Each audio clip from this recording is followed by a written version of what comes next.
আউযু বিল্লাহি মিনাশ শাইতানির রাজিম বিসমিল্লাহির রহমানির রহিম রাব্বি ইশরাহ লি সাদরি ওয়াসির লি আমরি ওয়াহলুল উকদাতাম মিন লিসানি ইয়াফকাহু কাওলি। আসসালামু আলাইকুম ওয়া রাহমাতুল্লাহি ওয়া বারাকাতুহু। আজকে হচ্ছে ডে 23।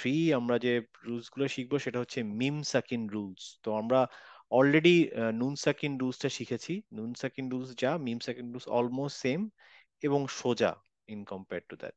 নুন সাকিন রুলস যেটা ছিল সেটা আমরা জাস্ট একটু দেখে নিই যে আমাদের চারটে রুলস ছিল: ইজহার, ইদগাম, ইকলাব এন্ড ইকফা। ইজি জিনিস ছিল। এই একই ধরনের মানে মিম সাকিনে আসবে, কিন্তু চারটা আসবে না, তিনটা আসবে।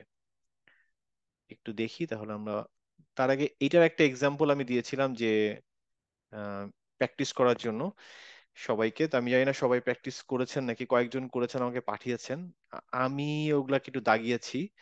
তো একটু দেখে নিতে পারেন, যেখানে যদি মানে কোনোটা মনে হয় যে না এটা এরকম না ওরকম, তাহলে আমি 2 মিনিট দিলাম, একটু দেখেন যে ঠিক আছে নাকি। এইটা হলো যে ইধার, এইটা একটা ইধার, এইটা একটা ইধার। ক্লিয়ার উচ্চারণ হবে এখানে নাফসান ইল্লা। যেহেতু হামজা আছে তখন আমরা এখানে নাফসান ইল্লা, এখানে নাফসান এরকম হবে না, নাফসান ইল্লা। সেম ভাবে এখানে আহ কুল্লুন আমানা, কুল্লুন এরকম হবে না, কুল্লুন আমানা। হ্যাঁ। আর এগুলো তো হচ্ছে ঈদগাম, ঈদগাম গুলো আমরা মোটামুটি জানি। আর ইকফাতে আমাদের নাকে তুলতে হবে একটু, অনেশ্বর টাইপের আওয়াজ হবে। এখানে কোনো ইকলাব ছিল না এই পেজটাতে আমি যেটা দিয়েছিলাম। কারো কোনো কোশ্চেন আছে এখানে? ভাইয়া এটার একটা কপি গ্রুপে দেন কাইন্ডলি। আচ্ছা, দিয়ে এই যে দিচ্ছি, মার্ক করাটা। হ্যাঁ হ্যাঁ ঠিক আছে, দিয়ে দেবো, সমস্যা নেই। ভাইয়া এই যে একটা কোয়েশ্চেন আছে। হ্যাঁ। এই যে প্রথম লাইনে যেটা ইকফার রুল যেটা হুম বিমা আনজিলা উনজিলা হুম। বিমা এটার রুলটা আবার একটু বলবেন কি? এই যে আমাদের এটা প্রথমত হচ্ছে নুনটা সাকিন, তাই না? এটার উপর হুম সুকুন আছে একটা, উনজিল আছে। এই হ্যাঁ নুন সাকিনের পরে হুম যে অক্ষরটা, সেই অক্ষরটাকে আমাদের দেখার কথা ছিল যে প্রথমে দেখবো হচ্ছে সেটা ইধার নাকি। ইধার মানে হচ্ছে ওই ছয়টা, যেটা হচ্ছে থ্রোট হ্যাঁ লেটার, সে থ্রোট হুম লেটার না, তার মানে বাদ হয়ে হুম গেল। তারপরে হচ্ছে ইকামো ঈদগামতে, না। ঈদগামও না কারণ মার্জিং হচ্ছে না। তারপরে হচ্ছে হুম বা নাকি, বাও বা না। না তার মানে তাহলে এইগুলা বাদে যে কোনো অক্ষর হলেই সেটা হচ্ছে হুম ইকফা। তার মানে এটা হুম যা হচ্ছে ওই ওই গ্রুপের মধ্যে পড়ে গেল, ওই ছয়টা প্লাস হুম পাঁচটা আর প্লাস একটা, এগুলা হুম বাদে যা আছে সব, তার মানে এই যা হচ্ছে ওই ইকফা গ্রুপের মধ্যে পড়ে। হুম যখন ইকফা গ্রুপের মধ্যে পড়ে আমরা বুঝলাম যে এই নুনটা উচ্চারণ হয় এটা গুন্না দিয়ে, কিন্তু সেটা মনে হয় যেন সে একটা মানে হাইড হুম করা অবস্থা আছে, তখন হবে হচ্ছে যেটা এই ইধারে আমরা যেটা করি সেটা কিন্তু হাইড করে না, খুব ক্লিয়ার উচ্চারণ করি। যে আমি যদি হুম এখানে উনজিলা না হয়ে যদি এখানে যদি এখানে যদি এ হতো কি উনলি বলবো, হা বা ধরো, উন হা আছে হ্যাঁ ধরো, হ্যাঁ, আনহার। এখানে আমি হুম আনহার নুনটা খুব ক্লিয়ার উচ্চারণ করছি, আনহার, হুম হা। হুম কিন্তু যখনই যা হয়ে যাচ্ছে তখন আমি আনজাল বলবো না, তখন আমরা হুম আনজিলা বা ওই যে একটা যেমন উনজিলা। নটা ময়ের মতো ময় করে শেষ হবে না হ্যাঁ, নটা হ্যাঁ একটু নাকের মধ্যে রেখে আমরা হুম মানে ঠিক ক্লিয়ার নুনের উচ্চারণ করবো না, যে উনজিলা এরকম করবো না, হুম উনজিলা। কিন্তু এখানে যদি যা না হয় যদি কোনো কারণে হা হতো তখন বলতাম হুম উনহিরা। আচ্ছা হুম নুনটা ক্লিয়ার উচ্চারণ না করে আমি একটু হাইড করে ফেলবো, হুম উনজিলা। এই ডিফারেন্স। ঠিক আছে, বাকিরা ক্লিয়ার? আচ্ছা, আজকে শিখি তাহলে মিম সাকিন। মিম সাকিনে ওই একই রকম নাম, ইদঘাম আছে এখানেও, এখানেও ইকফা আছে, এখানেও ইধার আছে। তো আমরা যদি নুন সাকিন বুঝে থাকি এটাও তাই, এবং একই রকম ইদঘাম মানেও এখানেও মার্জিং হবে, ইকফা মানে হাইড হবে, ইধার মানে ক্লিয়ার মিম উচ্চারণ হবে। হ্যাঁ, তার মানে এর আগেরটা আমরা নুন দিয়ে করেছি, এটা হচ্ছে মিম দিয়ে। হ্যাঁ, মানে মোটামুটি একই রকম। তো মিম এবং নুনটা আমি আগেও যেটা বলেছিলাম যে মিম এবং নুনের যে সাকিন সাউন্ডটা আমাদের, এটাই হচ্ছে খুব ইম্পর্টেন্ট, যে যাদের খুব সুন্দর উচ্চারণ শুনি আমরা দেখবো তাদের এই নুন এবং মিম সাকিনটা খুব সুন্দর করে তারা উচ্চারণ করে, ভুল করে না। যার জন্য শুনতেও শ্রুমধুর লাগে, হ্যাঁ, শ্রুতি মধুর লাগে। তো প্রথম রুলসটা দেখি, সেটা হচ্ছে ঈদঘাম। রুলস গুলার নাম নিয়ে এত টেনশনের কিছু নয়, জাস্ট মাথায় রাখা যে এখানে গুন্না হবে এখানে গুন্না হবে না, হ্যাঁ, এটাই। তো ঈদঘাম আমরা তো আগেও শিখছিলাম, ঈদঘামে কি হয়, জয়েন হয় দুইটা, আর হচ্ছে দুই কাউন্ট সাউন্ড হয়। হ্যাঁ, তো এখানেও তাই।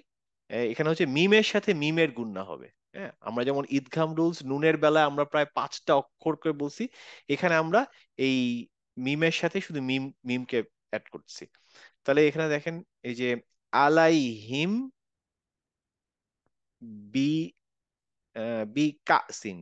হ্যাঁ, এই মিম আলাইহিম এখানে গিয়ে, সরি কোথায় চলে গেলাম, ঈদগাম, সরি, হ্যাঁ ঈদগাম, ঈদগামে দুইটা। তো লাহুম, আবার এখানে মিম আছে, তাহলে লাহুম মাগফিরা। তাহলে এখানে মিমের সাথে মিম কিন্তু জয়েন হয়ে গেল, হয়ে মার্জ হয়ে একটা শব্দের মতো শোনাবে। আমরা কিন্তু আলাদা করে পড়বো না যে লাহুম মাগফিরাতান। হ্যাঁ, আমরা পড়বো লাহুম মাগফিরাতান। এই যে মা, লাহুম, নাকে তুলে গুন্নাতে একটু সাউন্ড নিলাম, 2 কাউন্ট টাইম নিলাম। হ্যাঁ, লাহুম মাগফিরাতান। সেম ভাবে এখানে ইন্নাহুম মুনতাদিরুন ফামিনহুম মুকতাসিদুন গশিয়াহুম মাউজুন। বোঝা গেছে রুলসটা? এটা ইজি। নুনের যেটা ঈদগাম ছিল তার থেকে অনেক ইজি, কারণ নুনের ঈদগামে আমাদের 6টা অক্ষরকে 6টা অক্ষরের জন্য মার্চ করতে হচ্ছে, এখানে শুধু মিমের সাথে মিমের মার্চ হচ্ছে। হুম, দুইটা শব্দের ভিতরে মার্জ হচ্ছে মিমের সাথে মিম। ক্লিয়ার?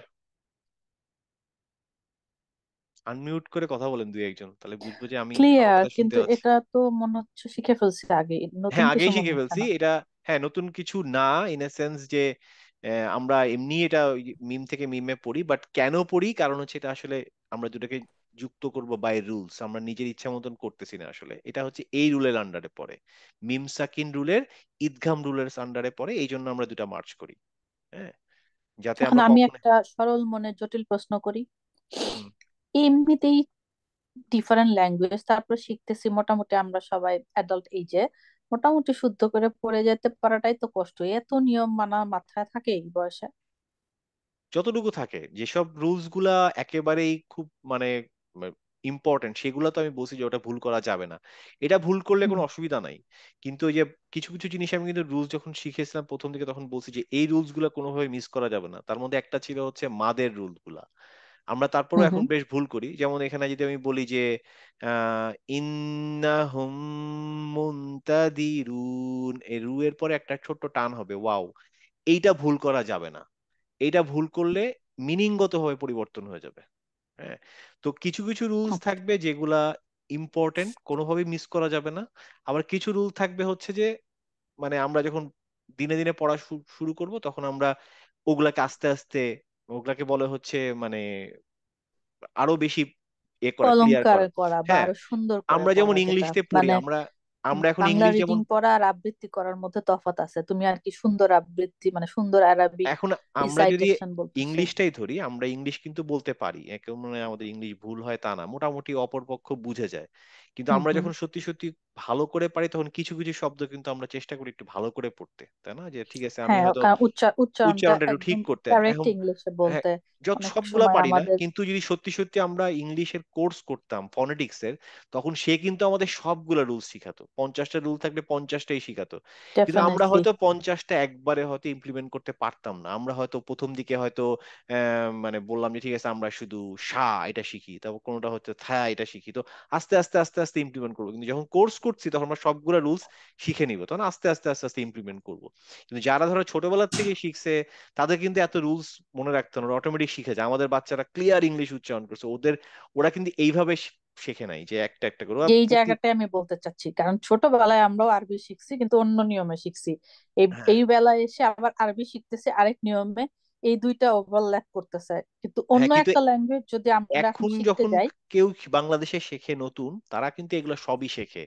কিন্তু হুম যখন আমরা হুম। ছোটবেলায় শিখছি, আজ থেকে 20 25 30 বছর আগে, তখন এইগুলা এত জটিলের ভিতরে যায় নাই, মানে জাস্ট কোন রকমের না পড়া না, শিখাইছে, কোন রকমের পড়া শিখাইছে। হ্যাঁ, তো কিন্তু ওইটার তো ধরো একটা এফেক্ট রয়ে গেছে, কারণ ওইটাও তো মগজে রয়ে গেছে এখনো।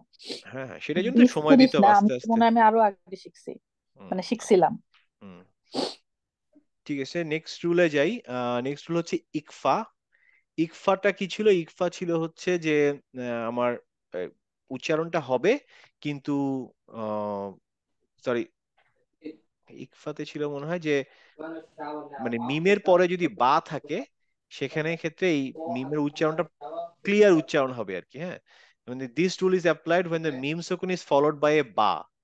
তার মানে হচ্ছে এই মিমের পরে যদি একটা বা থাকে তখন এই মিমের উচ্চারণটা খুব ও ক্লিয়ার উচ্চারণ ভাইয়া, হবে। নুন বা নুন সাকিনে তো এটা ইকলাব ছিল, বার ইয়েটা নাকি? মনে হয় হ্যাঁ, এর কেন ইকফা নাম ইকলাব ছিল, দিছে? ইকফা তো হচ্ছে আদার দেন 13 লেটার্স। কিছু একটা কারণে এটা ইকফা দিছে। ইকফার মানেটা কি ছিল? ইকফার মানে ছিল সম্ভবত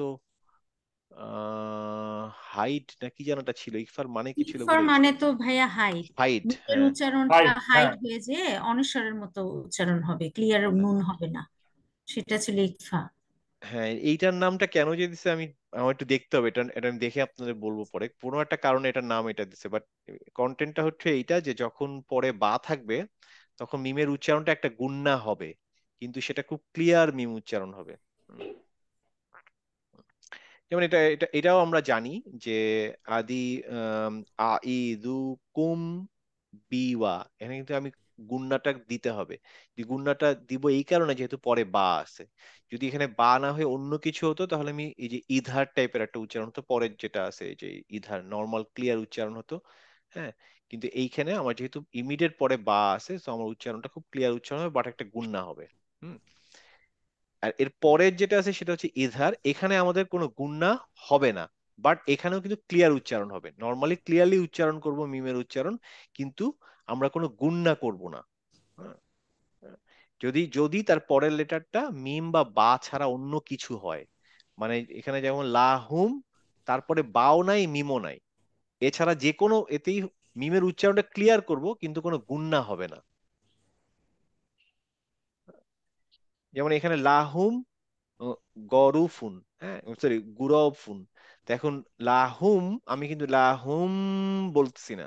এটা তখনই বলবো যদি ইমিডিয়েট পরে একটা মিম থাকে বা বা থাকে। যেহেতু মিম আর বা নাই তার মানে যে কোনো অক্ষরের জন্য এই মিমের উচ্চারণটা ক্লিয়ার উচ্চারণ হবে, ইধার। হুম। এবং কোনো গুণনা হবে না। কিন্তু আগের যেটা শিখলাম যে ইকফা, সেখানে গুণনা হবে, কারণ যেহেতু পরেরটা বা আছে।